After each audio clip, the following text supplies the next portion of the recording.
નમસ્કાર મિત્રો। મન જો તમારો ગુલામ હોય તો તે દુનિયાનું સૌથી શ્રેષ્ઠ સાધન છે, પણ જો મન તમારો માલિક બની જાય તો તે સૌથી ખતરનાક દુશ્મન છે। જરા વિચારો, આપણા ઘરે એક એવો રૂમ હોય જેમાં આપણે વર્ષોથી નકામો સામાન પડેલો હોય, તૂટેલી વસ્તુઓ પડી અને ધૂળ જમા થયેલી હોય છે, તો શું કોઈ આપણને એમ કહે કે એ રૂમમાં શાંતિથી બેસો તો એ રૂમમાં શાંતિથી બેસી શકીશું? નહીં ને? ત્યાં જ જતાં આપણને ગૂંગળામણ થશે, હેઝિટેટ થશે। આપણું મન પણ બરાબર આવો જ એક રૂમ છે।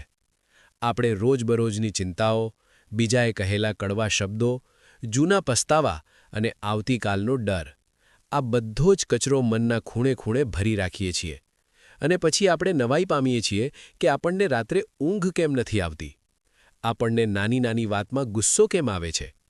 મિત્રો, જેમ ઘરને દિવાળી પર સાફ કરવું પડે છે, એમ જ આપણા મનને પણ ડિટોક્સ કરવું પડે છે। આજે હું તમારી સામે કોઈ મોટું ભાષણ આપવા નથી આવ્યો, પણ એક મિત્ર બનીને એ વાત કરવા આવ્યો છું કે આ મનના રૂમમાંથી નકામો કચરો બહાર કેવી રીતે કાઢવો। આજે આપણે જે પુસ્તક ડિટોક્સ યોર માઇન્ડ વિશે વાત કરવાના છીએ, તે તમને શીખવશે કે કેવી રીતે તમારા વિચારોને હળવા કરવા અને અંદરથી ફરીથી જીવતા થવું। તો ચાલો થોડીવાર માટે આ બહારના ઘોંઘાટને બાજુ પર મૂકીએ અને મારી સાથે આ સફરમાં જોડાઓ। મનનું ડિટોક્સ, આંતરિક શાંતિ અને શક્તિનો પ્રવાસ। નમસ્કાર મિત્રો, આજે જરા તમારી જાતને એક ઈમાનદાર સવાલ પૂછો। શું તમારું મન ખરેખર તમારો સાથ આપી રહ્યું છે કે પછી એ જ મન તમારી સૌથી મોટી સમસ્યા બની ગયું છે? સવારે આંખ ખુલતાની સાથે જ ચિંતા, આખો દિવસ વણજોઈતા વિચારો, વીતેલા કાલનો પસ્તાવો, આવતીકાલનો ડર અને રાત્રે સૂતી વખતે પણ એ જ ઘૂમતા વિચારો। જો આ બધું તમારી જિંદગીનો હિસ્સો બની ગયું હોય તો સમજી લેજો કે તમારું મન થાકી ગયું છે, ઝહેરીલું થઈ ગયું છે અને સૌથી ખતરનાક વાત એ છે કે આપણને તેનો અહેસાસ પણ નથી થતો। આપણે તેને સામાન્ય માની લઈએ છીએ। આપણે વિચારીએ છીએ કે બધાની સાથે આવું જ થતું હોય છે, પરંતુ સત્ય એ છે કે દરેક માણસનું મન આવું નથી હોતું, બલકે આવું બનાવી દેવામાં આવ્યું છે। આ તેજ રફતાર દુનિયામાં આપણે આપણા શરીરને તો રોજ નવડાવીએ છીએ, સાફ કરીએ છીએ, સારું ખાવાનું આપવાની કોશિશ કરીએ છીએ, પરંતુ આપણા મનની સફાઈ આપણે વર્ષોથી ભૂલી ગયા છીએ। અને ગંદુ મન, ભલે તે ગમે તેટલું પ્રતિભાશાળી કેમ ના હોય, તમને ક્યારેય ખુશ રહેવા નહીં દે, ક્યારેય આગળ વધવા નહીં દે। આ જ કારણ છે કે આજે આટલા બધા લોકો બધું જ હોવા છતાં અંદરથી ખાલીપણો અનુભવે છે। પૈસા છે પણ સુકૂન નથી, લોકો છે પણ શાંતિ નથી, સપના છે પણ હિંમત નથી। અને આ જ તે જગ્યા છે જ્યાં પુસ્તક ડિટોક્સ યોર માઇન્ડ તમારી જિંદગીમાં પ્રવેશ કરે છે। આ પુસ્તક તમને કોઈ હવામાં ઉડતું મોટિવેશન નથી આપતું, પણ તમને અરીસો બતાવે છે। તે તમને જણાવે છે કે તમારું મન કઈ રીતે રોજ ઝહેર પી રહ્યું છે અને તેનાથી પણ વધુ જરૂરી વાત, એ ઝહેરને બહાર કેવી રીતે કાઢવું। કારણ કે જ્યાં સુધી મન સાફ નહીં થાય, ત્યાં સુધી તમારી મહેનત, તમારી પ્રાર્થના, તમારું આયોજન બધું જ અધૂરું રહેશે। વિચારો, જો તમારું મન હળવું થઈ જાય, જો તમારા વિચારો તમારા કાબૂમાં આવી જાય, જો ડર તમારી જિંદગી ચલાવવાનું બંધ કરી દે અને તમે પોતે તમારી જિંદગીના ડ્રાઈવર બની જાઓ, તો તમારી જિંદગી કેવી હશે? આ જ બદલાવ આ ઓડિયો બુકનો મકસદ છે। આજની આ વિડીયોમાં આપણે વાત કરીશું કે કેવી રીતે નકારાત્મક વિચાર ચૂપચાપ આપણા નિર્ણયો બગાડી નાખે છે, કેવી રીતે ઓવરથિંકિંગ આપણી ઊર્જા ચૂસી લે છે, કેવી રીતે વીતેલા અનુભવો આપણને આજે જીવવા નથી દેતા અને કેવી રીતે આપણે જાણ્યા વગર આપણા જ મનના કેદી બની જઈએ છીએ।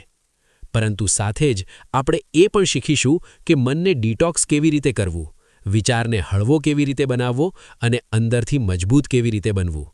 આ વિડિયો ફક્ત સાંભળવા માટે નથી, આ અનુભવવા માટે છે। બની શકે કે કેટલીક વાતો તમને ખૂંચે, બની શકે કે કેટલુંક સત્ય તમારી સામે આવે, પરંતુ યાદ રાખજો કે જ્યાં સુધી સત્ય ખૂંચતું નથી, ત્યાં સુધી બદલાવ શરૂ થતો નથી। જો તમે ઈચ્છતા હો કે તમારી જિંદગી ફક્ત ચાલતી ન રહે પણ સાચી દિશામાં વધે, જો તમે ઈચ્છતા હો કે તમારું મન તમારો દુશ્મન નહીં પણ તમારો સૌથી મોટો સાથી બને, તો આ વિડીયોને અંત સુધી જરૂર જોજો। અને હા, જો તમને આવા પુસ્તકોની ઓડિયો બુક સમરી ગમતી હોય જે માત્ર જ્ઞાન નથી આપતી પણ અંદર કંઈક બદલી નાખે છે, તો અત્યારે જ વિડીયોને લાઇક કરો, ચેનલને સબસ્ક્રાઇબ કરો, કારણ કે આગળ પણ આવી જ દમદાર અને જિંદગી બદલી નાખનારી વાર્તાઓ તમારી રાહ જોઈ રહી છે. પ્રકરણ 1. મનમાં જમા થયેલું ઝેર. જરા ધ્યાનથી સાંભળજો, કારણ કે આ પ્રકરણ તમારી જિંદગીની સૌથી સામાન્ય પણ સૌથી વધુ અવગણિતા સમસ્યા પર વાત કરે છે. આપણામાંથી મોટા ભાગના લોકો એ માની ચૂક્યા છે કે પરેશાન રહેવું, ટેન્શનમાં રહેવું, દરેક નાની વાત પર ઓવરથિંક કરવું, નારાજ થવું, ઈર્ષા અનુભવવી, આ બધું તો નોર્મલ છે. પરંતુ સત્ય એ છે કે આ નોર્મલ નથી. આ મનમાં ધીરે ધીરે જમા થતું ઝેર છે.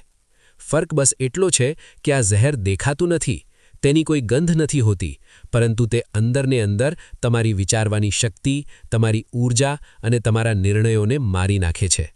જે રીતે શરીરમાં જો ગંદકી જમા થઈ જાય તો બીમારી આવી જાય છે, ઠીક તેવી જ રીતે જ્યારે મનમાં નકારાત્મક વિચારો, ડર, ગુસ્સો અને ફરિયાદો જમા થઈ જાય છે, ત્યારે જિંદગી ભારે લાગવા માંડે છે. તમે વગર કારણે થાકવા માંડો છો, વગર કારણે ચીડિયા થઈ જાઓ છો અને ધીરે ધીરે તમને તમારી જાત પર જ નફરત થવા લાગે છે. સૌથી ખતરનાક વાત એ છે કે આ ઝેર એક દિવસમાં નથી બનતું, એ વર્ષોમાં બને છે. બાળપણમાં સાંભળેલી વાતો, લોકોના મેણાટોણા, વારંવારની નિષ્ફળતા, તૂટેલા સંબંધો, સોશિયલ મીડિયાની સરખામણી અને બીજાની જિંદગી જોઈને પોતાની જાતને ઓછી સમજવી, આ બધું મળીને મનની અંદર એક કચરાનો ઢગલો બનાવી દે છે. અને આપણે વિચારતા રહીએ છીએ કે બસ થોડો આરામ મળી જાય તો બધું ઠીક થઈ જશે. પણ આરામથી મન સાફ નથી થતું, મન સાફ થાય છે સમજણથી. જ્યાં સુધી તમે એ નહીં સમજો કે તમારા મનની અંદર શું ભરાયેલું છે, ત્યાં સુધી તમે તેને બહાર નહીં કાઢી શકો. અવારનવાર લોકો કહે છે કે મને ગુસ્સો બહુ આવે છે, મને ડર બહુ લાગે છે, મને બહુ વધારે વિચારું છું. પણ કોઈ એ નથી પૂછતું કે આ બધું આવી ક્યાંથી રહ્યું છે. ગુસ્સો ત્યારે આવે છે જ્યારે અપેક્ષાઓ તૂટે છે. ડર ત્યારે પેદા થાય છે જ્યારે આપણને પોતાની જાત પર ભરોસો નથી હોતો. અને ઓવરથિંકિંગ ત્યારે શરૂ થાય છે જ્યારે મનને વગર કારણે ફાલતુ ખોરાક મળી રહ્યો હોય છે. અને આ ફાલતુ ખોરાક એટલે નેગેટિવ ન્યૂઝ, નકામી વાતો, લોકોના અભિપ્રાયો અને એવી યાદો જેને આપણે ઘણા સમય પહેલાં છોડી દેવી જોઈતી હતી. ધીરે ધીરે મન આ બધી વસ્તુઓનું બંધાણી બની જાય છે અને પછી તેને વગર તેને ચેન નથી પડતું. આ પ્રકરણનું સૌથી મોટું સત્ય એ છે કે તમારું મન તેવું જ બની જાય છે જેવું તમે તેને રોજ ખવડાવો છો. જો તમે રોજ ફરિયાદો ખવડાવશો તો મન ફરિયાદ કરવાનું શીખી જશે. જો તમે રોજ ડર ખવડાવશો તો મન દરેક તકમાં જોખમ શોધશે. અને જો તમે રોજ બીજા સાથે સરખામણી ખવડાવશો તો મન ક્યારેય તમને ખુશ રહેવા નહીં દે. એટલા માટે પહેલું ડગલું એ સમજવાનું છે કે સમસ્યા બહાર નથી, સમસ્યા તમારી અંદર જમા થઈ છે. દુનિયા તો તેવી જ રહેશે, લોકો પણ તેવા જ રહેશે, પરંતુ જો તમારું મન સાફ થઈ ગયું તો એ જ દુનિયા તમને હળવી લાગવા માંડશે. આ પ્રકરણ તમને દોષિત અનુભવવા માટે નથી, પણ જગાડવા માટે છે. કારણ કે જ્યાં સુધી તમે એવું માનતા રહેશો કે મારી હાલત બીજાને લીધે ખરાબ છે, ત્યાં સુધી તમે તમારા મનની સફાઈ શરૂ જ નહીં કરી શકો. આજથી એ માની લો કે તમારા મનમાં જે પણ ચાલી રહ્યું છે તેની જવાબદારી તમારી છે. અને સારા સમાચાર એ છે કે જ્યારે જવાબદારી તમારી છે ત્યારે કંટ્રોલ પણ તમારો જ હોઈ શકે છે. અહીંથી જ ડિટોક્સની શરૂઆત થાય છે. પ્રકરણ 2. નકારાત્મક વિચારની જાળ. હવે જરા એ દુશ્મનની વાત કરીએ જે દેખાતો નથી પણ દરરોજ તમારી જિંદગીના નિર્ણયો ચોરી લે છે. નકારાત્મક વિચાર. આ એક એવી આદત છે જે એકવાર મનમાં ઘર કરી લે છે પછી દરેક પરિસ્થિતિને એ જ નજરથી બતાવવા લાગે છે. તમે ઈચ્છો કે ન ઈચ્છો, તમારું મન દરેક વાતમાં ખામી શોધવા લાગે છે, દરેક તકમાં ડર બતાવવા લાગે છે અને દરેક માણસમાં ભૂલો ગણાવવા લાગે છે. ધીરે ધીરે એવું લાગવા માંડે છે કે દુનિયા જ ખરાબ છે, લોકો જ ખરાબ છે અને મારી કિસ્મત જ સાથ નથી આપતી. પરંતુ સત્ય એ છે કે દુનિયા તેવી જ છે જેવી હંમેશાથી હતી. બદલાયો છે તો માત્ર તમારો જોવાનો રસ્તો. નેગેટિવ વિચાર અવારનવાર કોઈ એક મોટા અકસ્માતથી નથી આવતો, પણ નાની નાની વાતોથી બને છે. વારંવાર પોતાની જાતને કહેવું કે મારાથી નહીં થાય, હું એટલો કાબિલ નથી, લોકો શું કહેશે, ક્યાંક હું ફેલ ના થઈ જાઉં. આ વાક્યો સાંભળવામાં નાના લાગે છે પણ મન તેને આદેશ માની લે છે. અને જ્યારે મનને વારંવાર આ જ આદેશ મળે છે ત્યારે તે તમને આગળ વધતા રોકે છે. તમે તક મળતા પહેલાં જ હાર માની લો છો. સપના જોતા પહેલાં જ પોતાની જાતને સમજાવી લો છો કે છોડો, આ આપણા કામનું નથી. અને આ જ સૌથી મોટી હાર હોય છે. સૌથી ખતરનાક વાત એ છે કે નેગેટિવ વિચાર તમને એવું લાગે છે કે તે તમારી સુરક્ષા કરી રહ્યો છે. મન કહે છે કે વધારે અપેક્ષા ન રાખ, નહીંતર દુઃખ થશે. વધારે કોશિશ ન કર, નહીંતર ફેલ થઈ જઈશ. પરંતુ આ સુરક્ષા નથી, આ એક જેલ છે. એક એવી જેલ જેમાં સળિયા નથી હોતા, પણ માણસ અંદરથી કેદ થઈ જાય છે. તમે સુરક્ષિત તો રહો છો, પણ જીવંત નથી રહેતા. તમે રિસ્ક નથી લેતા એટલે પડતા પણ નથી, પણ ઉડતા પણ નથી. આ પ્રકરણમાં લેખક આપણને સમજાવે છે કે નેગેટિવ વિચારનો સૌથી મોટો ઇલાજ તેની ઓળખ છે. જેવો કોઈ નેગેટિવ વિચાર આવે, પોતાની જાતને પૂછો કે શું આ સાચું છે કે માત્ર મારો ડર બોલી રહ્યો છે? શું આનો કોઈ પુરાવો છે કે હું બસ અંદાજો લગાવી રહ્યો છું? મોટા ભાગે તમને અહેસાસ થશે કે આ વિચાર હકીકત નથી, પણ જૂના અનુભવોનો પડછાયો છે. અને જેવો તમે આ પડછાયાને ઓળખી લો છો, તેની તાકાત ઓછી થવા લાગે છે. યાદ રાખો, તમે તમારા દરેક વિચાર પર ભરોસો કરવા માટે મજબૂર નથી. વિચારો આવે છે અને જાય છે, પણ તેને પકડી. પ્રકરણ 4. ડર અને પોતાની જાત પર શંકા. હવે એ વસ્તુની વાત કરીએ જે મોટા ભાગના સપનાઓને જન્મ લેતા પહેલાં જ મારી નાખે છે. ડર. અસફળ થવાનો ડર, લોકોના અભિપ્રાયોનો ડર, મજાક બનવાનો ડર અને સૌથી ખતરનાક, પોતાની જાત પર શંકા. આ ડર એટલો અવાજ નથી કરતો. તે ચૂપચાપ તમારા મનમાં બેસી જાય છે અને દરેક તકે ધીરેથી કહે છે, રહેવા દે, રિસ્ક ના લે, સુરક્ષિત રહે. અને આપણે તેની વાત માની લઈએ છીએ, કારણ કે ડર હંમેશા સમજદાર બનવાનો નાટક કરે છે. ડર અવારનવાર બહારની દુનિયામાંથી નથી આવતો. ડર અંદરની યાદોમાંથી આવે છે. કોઈ દિવસે કોઈકે તમને કહી દીધું કે તમારાથી નહીં થાય. કોઈ દિવસે તમે કોશિશ કરીને હારી ગયા. કોઈ દિવસે તમે તમારી જાતને બીજાથી ઉતરતી માની લીધી. બસ ત્યાંથી જ ડરે મૂળ પકડી લીધું. પછી ભલે તક ગમે તેટલી સારી કેમ ન હોય, મન પહેલાં જૂના દર્દને યાદ કરે છે અને પોતાની જાતને બચાવવા માટે પાછળ ખેંચી લે છે. પરંતુ લેખક અહીં એક કડવું સત્ય કહે છે કે ડર તમને બચાવતો નથી, ડર તમને રોકે છે. પોતાની જાત પરની શંકા એ ડરનો સૌથી નજીકનો સાથી છે. જ્યારે તમે પોતાની જાત પર ભરોસો નથી કરતા, ત્યારે દરેક નિર્ણય ભારે લાગવા માંડે છે. તમે વારંવાર બીજા પાસે સલાહ માંગો છો અને છતાં પણ સંતુષ્ટ નથી થતા. કારણ કે અસલી સમસ્યા નિર્ણય નથી, અસલી સમસ્યા ભરોસાની કમી છે. જ્યાં સુધી તમે તમારી જાતને નબળા માનતા રહેશો, ત્યાં સુધી દુનિયા પણ તમને નબળા જ માનશે. અને જ્યાં સુધી તમે તમારી જાતને આગળ વધવાની પરવાનગી નહીં આપો, ત્યાં સુધી કોઈ તક તમારા માટે રોકાશે નહીં. પોતાની જાત પર શંકા ડરનો સૌથી નજીકનો સાથી છે. જ્યારે તમે પોતાની જાત પર ભરોસો નથી કરતા, ત્યારે દરેક નિર્ણય ભારે લાગવા માંડે છે. અસલી સમસ્યા નિર્ણય નથી, અસલી સમસ્યા ભરોસાની કમી છે. જ્યાં સુધી તમે તમારી જાતને નબળા માનતા રહેશો, ત્યાં સુધી દુનિયા પણ તમને નબળા જ માનશે.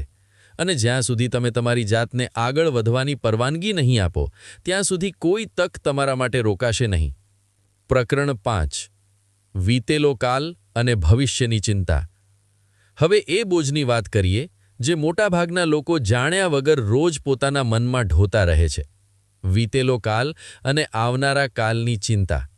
મન કાં તો પાછળ ભાગતું રહે છે, કાં તો આગળ દોડતું રહે છે, પણ જ્યાં હોવું જોઈએ ત્યાં રોકાવા તૈયાર નથી થતું.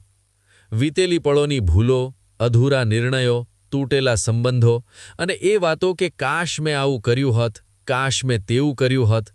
આ કાશ શબ્દ મનને સૌથી વધારે થકવી નાખે છે. કારણ કે જે બદલાઈ જ નથી શકતું, તેના પર વારંવાર વિચારવું એ માત્ર દર્દ વધારે છે, સમજણ નહીં. બીજી તરફ ભવિષ્યની ચિંતા છે. જો આવું થઈ ગયું તો શું થશે? જો તેવું ના થયું તો શું થશે? કરિયર, પૈસા, સંબંધો, સમાજ બધું જ મનમાં એક સાથે ઘૂમવા લાગે છે. અને મજાની વાત એ છે કે ભવિષ્ય હજી આવ્યું પણ નથી, પણ આપણે તેનો આખો બોજ આજે જ ઉઠાવવા લાગીએ છીએ. પરિણામ એ આવે છે કે ના આપણે આજને સરખી રીતે જીવી શકીએ છીએ, ના કાલને સાચી બનાવી શકીએ છીએ.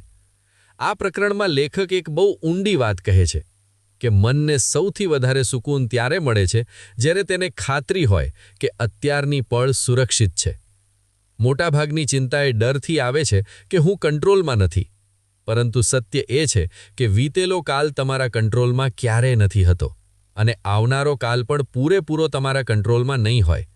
જે તમારા કંટ્રોલમાં છે તે છે અત્યારનો એક નિર્ણય, અત્યારનું એક ડગલું, અત્યારનું એક એક્શન. જ્યારે તમે વીતેલા કાલને પાઠ તરીકે જુઓ છો, સજા તરીકે નહીં, ત્યારે તેનું ઝેર ઓછું થવા લાગે છે.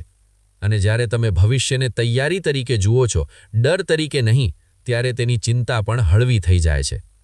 મનને એ શીખવવું પડે છે કે દર વખતે પાછળ વળવું જરૂરી નથી અને દર વખતે આગળ દોડવું પણ જરૂરી નથી. ક્યારેક રોકાઈને શ્વાસ લેવો એ જ સૌથી સમજદાર ભર્યું ડગલું હોય છે. યાદ રાખો, જિંદગી પાછળ કે આગળ નથી ચાલતી, જિંદગી હંમેશા અત્યારે ચાલે છે. જે માણસ પોતાના આજને સંભાળી લે છે તેનો કાલ પોતાની મેળે સારો બનવા લાગે છે. વીતેલા કાલને સન્માન સાથે છોડી દો, ભવિષ્ય પર ભરોસો રાખો અને આજના પળમાં પૂરી હાજરી સાથે ઊભા રહી જાઓ. પ્રકરણ 6. મનને સાફ કરવાની શરૂઆત. અત્યાર સુધી આપણે મનમાં જમા થયેલા ઝેરને ઓળખ્યું, તેના કારણોને સમજ્યા અને એ પણ જાણ્યું કે કેવી રીતે નેગેટિવ વિચાર, ઓવરથિંકિંગ, ડર અને ચિંતા આપણી ઊર્જા ચૂસી લે છે. હવે સવાલ એ છે કે આ બધામાંથી બહાર કેવી રીતે નીકળવું? કારણ કે માત્ર સમસ્યા જાણી લેવી પૂરતી નથી. અસલી બદલાવ ત્યારે આવે છે જ્યારે તમે કંઈક અલગ કરવાનું શરૂ કરો છો. આ પ્રકરણમાં લેખક બહુ સાફ શબ્દોમાં કહે છે કે મનને ડિટોક્સ કરવા માટે તમારે તમારા વિચારોથી નહીં પણ તમારી આદતોથી શરૂઆત કરવી પડશે. કારણ કે મન એ જ વિચારે છે જે તેને રોજનું વાતાવરણ આપે છે. તમે જો આખો દિવસ નેગેટિવ સમાચારો જોશો, ફાલતુ વાતો સાંભળશો અને દરેકની રાયને તમારા ઉપર હાવી થવા દેશો તો મન ગંદુ જ રહેશે. એટલા માટે પહેલું ડગલું છે ઇનપુટ ઓછું કરવું. દરેક વસ્તુ પર રિએક્ટ કરવાનું બંધ કરો. દરેક મેસેજનો તરત જવાબ આપવો જરૂરી નથી. દરેક વાત પર અભિપ્રાય બાંધવો પણ જરૂરી નથી. બીજું ડગલું છે ખામોશીને અપનાવવી. આજે મોટાભાગના લોકો ખામોશીથી ડરે છે કારણ કે ખામોશીમાં મન પોતાની સચ્ચાઈ બતાવે છે. પરંતુ આ જ ખામોશી મનની સૌથી મોટી દવા છે. રોજ થોડી મિનિટો મોબાઈલ વગર, ઘોંઘાટ વગર બસ પોતાની સાથે બેસવું એ ધીરે ધીરે મનના પડ સાફ કરવા લાગે છે. શરૂઆતમાં બેચેની થશે પણ એ જ બેચેની એ વાતનો પુરાવો છે કે મનને ડિટોક્સની જરૂર છે. ત્રીજું અને સૌથી જરૂરી ડગલું છે પોતાના વિચારોને વધુ ડર ન આપવો. દરેક વિચાર પર વિશ્વાસ કરવાનું છોડી દો. કેટલાક વિચારોને આવવા દો અને જવા દો. જેવો કોઈ નેગેટિવ વિચાર આવે તેને દબાવવાની કોશિશ ના કરો. બસ તેને ઓળખો અને તમારી ઊર્જા કોઈ કામમાં લગાવી દો. કામ કરવું, ચાલવું, લખવું અથવા ઊંડા શ્વાસ લેવા. જ્યારે મનને સાચી દિશા મળે છે ત્યારે તે વગર કારણે ભટકવાનું બંધ કરી દે છે.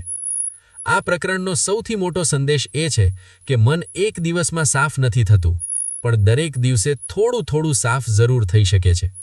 તમારે પરફેક્ટ નથી બનવાનું, તમારે માત્ર સજાગ બનવાનું છે.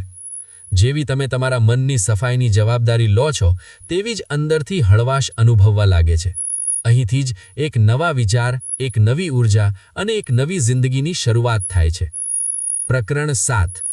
એક શાંત અને મજબૂત મનની જિંદગી. હવે આ સફરનો એ હિસ્સો આવે છે જ્યાં તમે અનુભવવા લાગો છો કે કંઈક બદલાઈ રહ્યું છે. મન પહેલાં જેટલું ભારે નથી લાગતું, વિચારો પહેલાં જેટલો શોર નથી કરતા અને જિંદગી પહેલાં કરતાં થોડી વધારે સાફ દેખાવા લાગે છે. શાંત મનનો મતલબ એ નથી કે જિંદગીમાં સમસ્યાઓ ખતમ થઈ જાય છે. ફરક બસ એટલો છે કે હવે સમસ્યાઓ તમને ચલાવતી નથી, તમે સમસ્યાઓને સંભાળવા લાગો છો. પહેલાં જ્યાં નાની અમથી વાત તમને હલાવી દેતી હતી, હવે એ જ વાત તમને વિચારવાની તક આપે છે.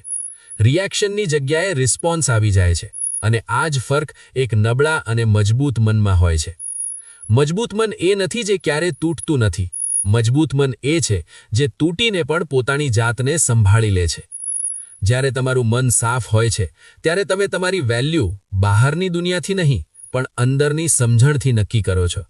લોકો શું કહેશે, શું વિચારશે તેની અસર ઓછી થવા લાગે છે કારણ કે હવે તમને તમારી જાત પર ભરોસો હોય છે અને જ્યાં ભરોસો હોય ત્યાં ડર વધારે વાર ટકી શકતો નથી. આ પ્રકરણમાં લેખક જણાવે છે કે શાંત મનની સાથે નિર્ણયો પણ શાંત હોય છે. તમે ઉતાવળમાં કંઈ સાબિત કરવાની કોશિશ નથી કરતા. તમે ધીરે પણ સાચી દિશામાં ચાલો છો. તમારે દરેક રેસ જીતવાની નથી હોતી, તમારે બસ તમારી રેસ સાચી રીતે પૂરી કરવાની હોય છે. અને આ જ વિચાર જિંદગીમાં સુકૂન લાવે છે. જ્યારે મન સાફ હોય છે ત્યારે સંબંધો પણ સાફ થવા લાગે છે. તમે બીજા પાસે અપેક્ષાઓ ઓછી અને સમજણ વધારે રાખવા લાગો છો. તમે માફ કરતા શીખો છો, છોડતા શીખો છો અને સૌથી જરૂરી વાત, પોતાની સાથે નરમાઈથી વર્તતા શીખો છો.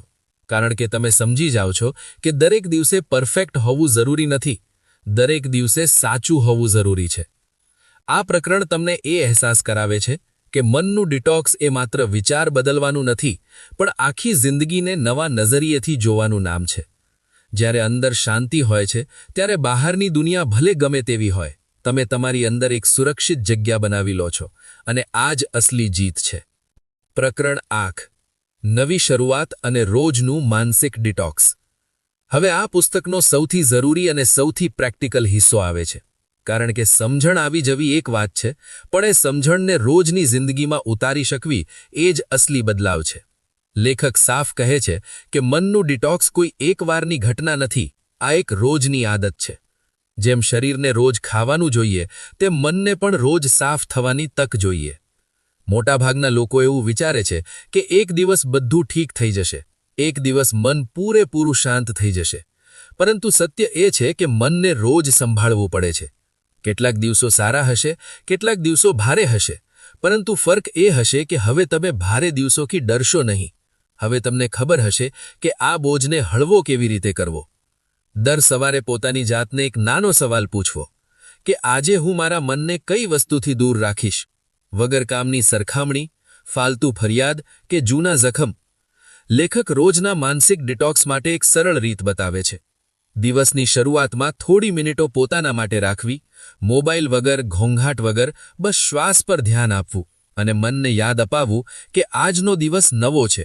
વીતેલો કાલ અહીં જ પૂરો થઈ ચૂક્યો છે. પછી આખા દિવસમાં જ્યારે પણ મન ભટકે, પોતાની જાતને પાછી આ જ પળમાં લાવવી અને રાત્રે